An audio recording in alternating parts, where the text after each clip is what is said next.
The episode begins with Iron Man meeting Captain America on a roof for a heartfelt conversation, wondering how history would remember them. Captain America felt uneasy, claiming that this was only the second time Iron Man talked about history. Suddenly, big chunks of rock fly toward Stark Tower, and they call the others to check it out. Out of nowhere, a giant appears before them, introducing himself as Terrax, herald to the Devourer. He tells them to prepare for the end of the world, for Galactus is coming, and he hungers. Iron Man claims he will handle it himself, and recklessly charges at him, but one slash from Terrax sends him flying across the city. Captain America orders the team to give it everything they have, but even their combined attacks are ineffective against Terrax. Instead of finishing the Avengers, he ignores them and summons pieces of a machine to build on top of Stark Tower. Thor is furious at Terrax for neglecting them as if they were nothing, but Captain America stops him, claiming they need a plan.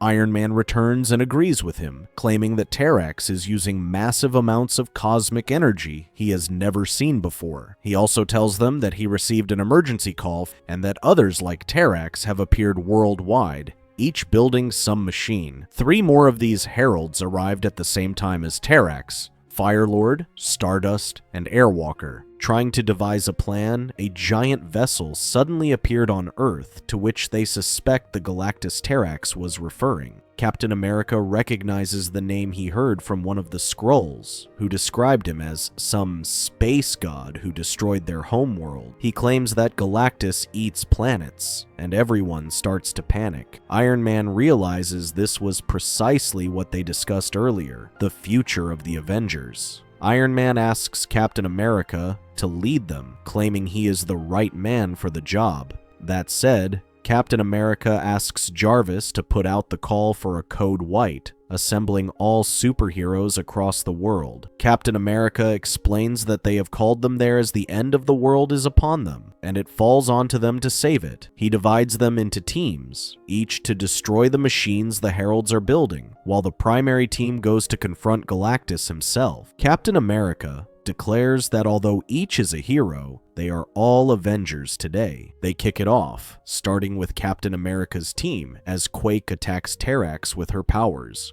which causes him to fall to the ground. Spider-Man then jumps in and webs his face to distract him long enough for when Captain America throws his shield. Captain America then orders War Machine to attack the building, but Terrax channels his power to cause rocks to fall from the sky, blocking the attack. Terrax fights back and attacks them with vast chunks of rock, but Quake uses her powers to shatter them. When he is about to attack them with his giant axe, Spider-Man sneaks up from behind and takes it from him. Iron Fist then lands a heavy blow to his chest, and Captain America finishes him off and sends him flying through the wall. Captain America then orders the others to destroy the machine, to which War Machine attack and destroy it together. The other teams also spring into action with Winter Soldier, Hulk, Invisible Woman, and Black Panther on Firelord. Wolverine, The Thing, Hawkeye, Wasp, and Human Torch attack Stardust in the middle of the ocean, while Thor,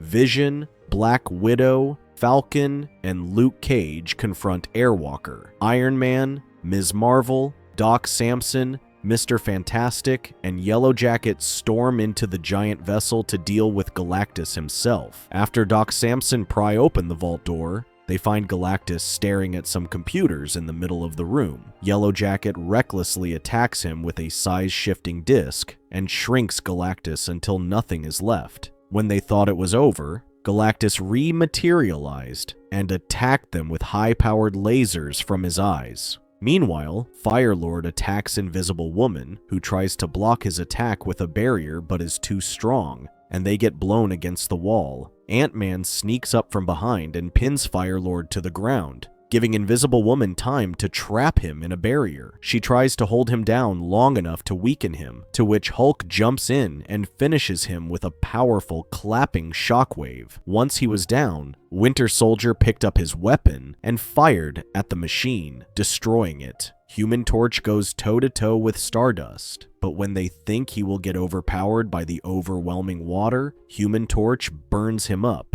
giving Wasp enough time to sneak inside its body and blow it up from the inside. Hawkeye then swoops in and attacks the machine, blowing it up. Thor decides to attack Airwalker with a powerful jolt of electricity that weakens him long enough for Vision to finish him off with a pinpoint laser to his chest. They then activated the bombs Falcon and Black Widow planted on the machine. Once all the machines were destroyed, Galactus grew so furious that he quickly teleported outside and reformed them with his power. With the machines up and running, Galactus draws and devours the planet's energy. Mr. Fantastic worries that Galactus isn't some supervillain or would-be conqueror. He claims this is different and describes him as a force of nature. Iron Man gets an idea when Mr. Fantastic explains that the machines pull energy from the Earth and convert it into antimatter particles. That said, Iron Man asks Jarvis to find the ship's controls,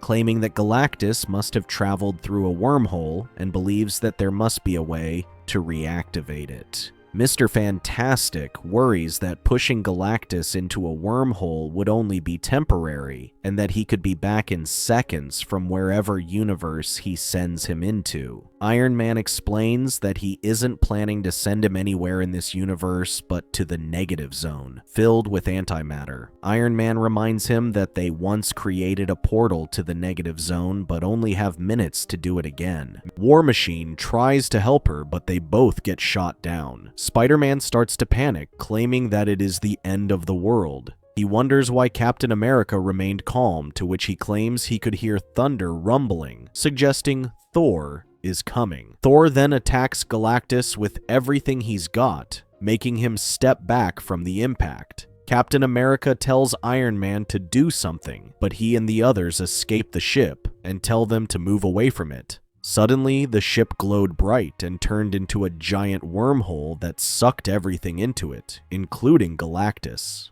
Iron Man returns to the others and claims that this was his doing. He explains that they were able to map a wormhole to the negative zone and key it to the cosmic power that Galactus is putting out, which is pulling him into it. When they thought it was over, Galactus suddenly opened a rift, clinging tightly to this reality. Iron Man flies out and calls Thor for his help, to which they fire everything they have to push Galactus into the wormhole for good. As soon as Galactus was gone, the floating chunks of rock that covered the planet disappeared. Once the planet is saved, the Avengers get together and discuss what just happened. Iron Man explains that they sent Galactus into the negative zone, where he won't need to feed on planets as the entire universe is filled with residual antimatter energy, to which he'll be feeding on the infinite universe itself. Captain America reminds Iron Man of the earlier conversation about how history will remember the Avengers. The people start cheering and give them a hero's welcome, having saved the planet yet again. Thank you for watching. Check out these other videos and subscribe and tap the bell to be notified about our latest videos. See you next time.